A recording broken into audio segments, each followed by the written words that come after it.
Hey, music junkies. Professor of Rock, always here to celebrate the greatest artists and the greatest songs of all time. If the greatest music of the rock and roll era is in your wheelhouse, you'll want to become a part of this community by subscribing to this channel below so you don't miss out on our daily episodes. Also, support our mission of curating this history. Great interviews with the artists and the songs that mean so much to us of the rock era by becoming a patron. Now today, we have a short feature with Colin Hay, who fronted Men at Work in the 80s to worldwide stardom with the multi-platinum blockbuster Business as Usual. Business as Usual was one of the most successful albums internationally by an Australian group at that time. It spent an incredible 15 weeks at number one on the US Billboard 200 from late 82 to early 83. And this was right in the moment of Michael Jackson Thriller, makes it even more impressive. It also spent 5 weeks at number one on the UK albums chart in early 83. And a lot of time at number one in Australia. It was one of the highest selling Australian albums of the decade. It sold 6 million copies in the US alone. Now, coming off the incredible success of their number one hit, Who Can It Be Now?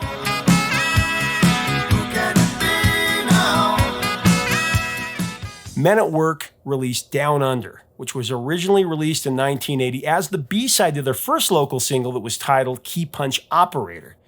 That was released before the band signed with Columbia Records. Down Under was written by Colin Hay and Ron Strykert.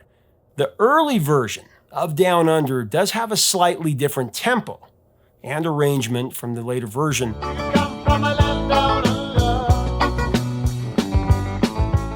Down Under it's just one of those songs, really those rare songs from that wonderful decade of the 80s that has become really a pop culture phenomenon. I remember as a 7-year-old kid in a small town in Idaho, it was like my introduction to the larger world, not only outside of my state, but outside of America, to the great outback of Australia. I mean, such great imagery in those lyrics. It's an amazing song. Here, Colin Hay gives us some insight into that classic song. The key for that song was meeting Ron Strykert, the other guitar player in the band, and he opened a creative door for me, and we started to work together. We wrote Down Under as a co-write, but we didn't really even write it together. He had the original idea for that song, which was on a little cassette tape. He used to make these really interesting little home demos, and they were always kind of very interesting. And this one had a kind of a percussion bass. He'd filled up bottles with different levels of liquid, and was doing dum, dum, dum, dum, dum, dum, dum, dum. And that's what the start of the song was. Right. We kind of used that at the start of the song, but in the demo it was just that all the way through, and it was just doing ding, ding, ding, ding. And then there was a bass line he put on there which was dum, dum, dum, dum, dum, and it just kept going. I come from a land down under. And for a few weeks before that, I'd had this line in my head, living in the land down under. And then one day I was driving along in this street that I used to have some friends who lived there in Melbourne. And this thing was going along, it was going dum, dum, dum, dum. And so I just think, living in the land down under. I thought, oh, that's cool. And so I was just sang it over his tape. And then the next morning I just went home and the lyrics and the chords came.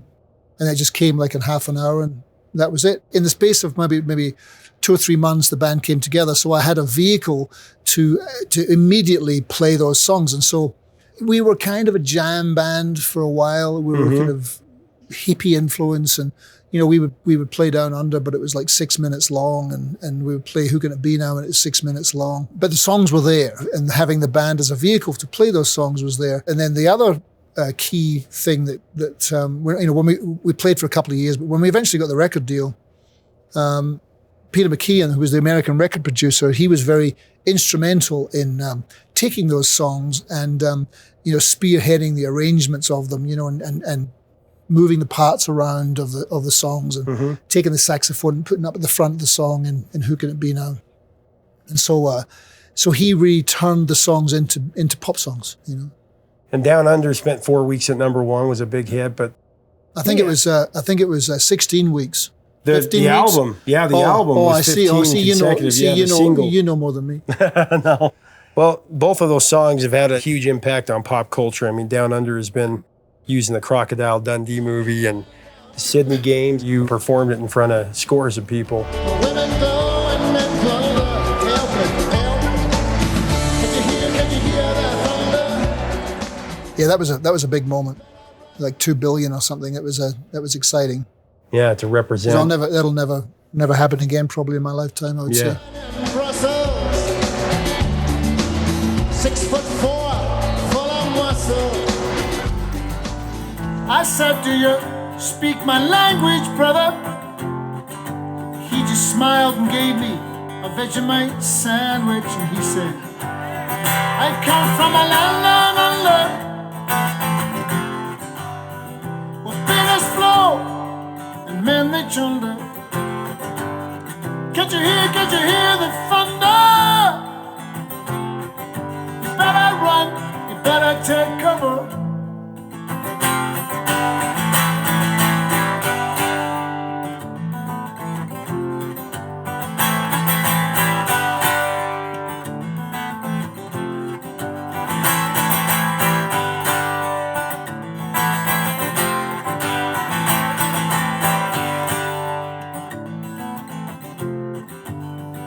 Lying in a den in Bombay with a slack jaw, not a lot to say. I said to the man, are you trying to tempt me? Because I come from the land of plenty.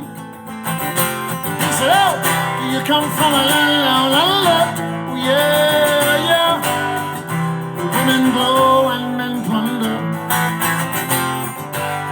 Can't you hear the thunder?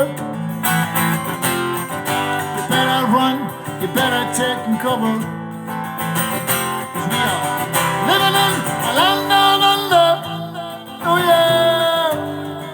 Women glow, men they plunder. Can't you hear the thunder? You better run, better run, better run, better run, better run. Living in a land down under,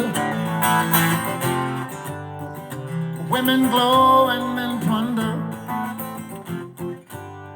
Can't you hear the thunder? You better run, you better take cover, 'cause we are living in a land down under. Women glow, men they plunder. Can't you hear the thunder? You better run, you better take cover.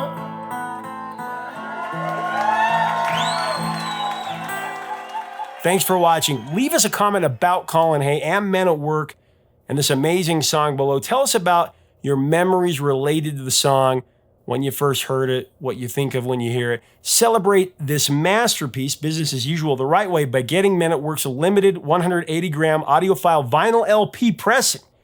In its original Australian black and white sleeve, including the insert, this high-quality reissue is available by clicking on the Amazon link below. It's one of those albums you have to have. To hear it on Spotify, click on our playlist below. If you like our content, join our community. We'd love to have you. Subscribe below to this channel, become a patron, help us keep the music alive. Until next time, 3 chords and the truth, my friends. Stay safe.